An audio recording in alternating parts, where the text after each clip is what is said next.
श्री गणेश जी बोले, हे राजन, जो श्रुति और स्मृति में कहे हुए कर्मों को फल की इच्छा न करके आरंभ करता है, वह योगी कर्म संन्यासियों में श्रेष्ठ है।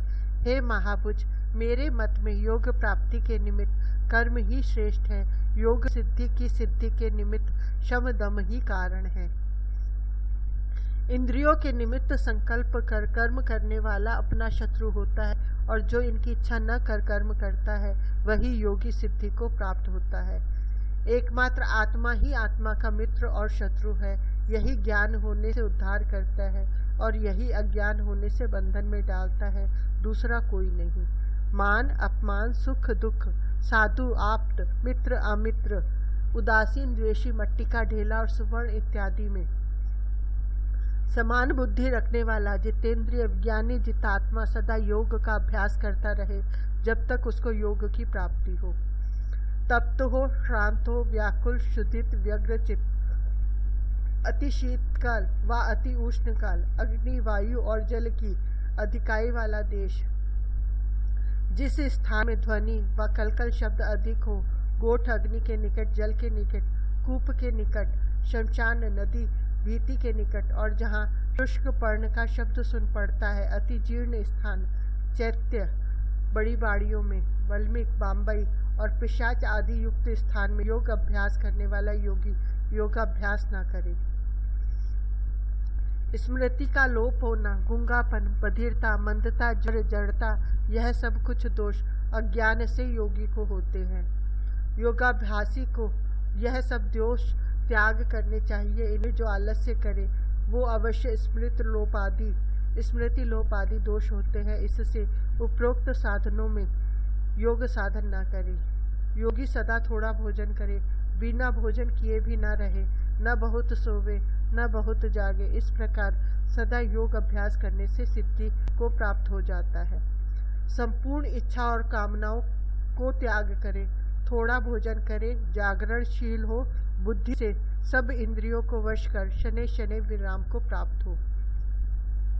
जिस जिस स्थान में मन जाए उस स्थान से उस खींचे और धैर्यता से उसे अपने वश करे, कारण कि वह महाचंचल है। योगी इस प्रकार करने से परम शांति को प्राप्त होता है।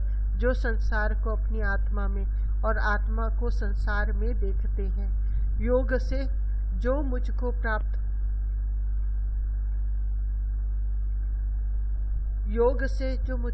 होता है उसको मैं आदर से प्राप्त होता हूँ, और जो मुझको नहीं छोड़ता है उसको मैं नहीं छोड़ता हूँ, संसार से मुक्त कर देता हूँ। सुख दुख द्वेष शुद्धा शांत तृषा, इनमें जो आत्मा के समान सब प्राणियों को देखता है और जो मुझे जानता है, ऐसे योगी जो केवल मुझ में संगति करने वाले हैं वे जीवन मुक्त हैं। वह त्रिलोकी में ब्रह्म आदि देवताओं से नमस्कार करने योग्य है। वरिण्य ने कहा, भगवान, यह दोनों प्रकार की योग स्थिति में महाकठिन देखता हूँ, कारण कि मन बड़ा दुष्ट और चंचल है, इसका निग्रह करना कठिन है। श्री गणेश जी बोले, हे राजन, जो निग्रह करने में कठिन इस मन का निग्रह करता है वह घटी यंत्र के समान घूमने वाले संसार चक्र से मुक्त हो जाता है। विषय रूपी आरों से यह दृढ़ चक्र बना हुआ है और कर्म रूपी कीलों से जड़ा हुआ है। इस कारण साधारण मनुष्य इसके छेदन करने को समर्थ नहीं होते। अतिशय दुख, वैराग्य, भोग तृष्णा का त्याग, गुरु की प्रसन्नता, सत्संग, यह इसके जीतने के उपाय हैं। योग सिद्धि के निमित्त अभ्यास से मन को अपने वश में करे। हे वरेण्य, बिना मन के जीते योग महाकठिन है। वरेण्य बोले, भगवान, योग भ्रष्ट को किस लोक की प्राप्ति और उसकी क्या गति होती है, क्या फल होता है? हे सर्वज्ञ, हे बुद्धि रूपी चक्र के धारण करने वाले, यह मेरा संदेह छेदन कीजिए। श्री गणेश जी बोले, हे राजा, योग भ्रष्ट पुरुष भी दिव्य देह धारण कर स्वर्ग में जाते हैं। वह कर्मों के फल उत्तम सुख भोग कर शुद्धता युक्त योगियों के कुल में जन्म लेते हैं, और फिर भी यह पूर्व जन्म के संस्कार से योगी होता है, और कोई भी पुण्य कर्म करने वाला नरक को नहीं जाता। हे राजन, ज्ञान निष्ठा से, तप की निष्ठा वालों से, कर्म निष्ठा से जो योग से मुझ में भक्ति करता है वह श्रेष्ठ है। ओम तत्सदिति। श्रीमद् गणेश गीता सूपनिषदर्थ गर्भासु योग मृतार्थ शास्त्रे श्री गणेश पुराणे श्री गजानन वरेण्य संवादे पंडित ज्वाला प्रसाद मिश्र कृत भाषा टीकायाम योग वृत्ति प्रशंसनो नाम पंचमो अध्याय।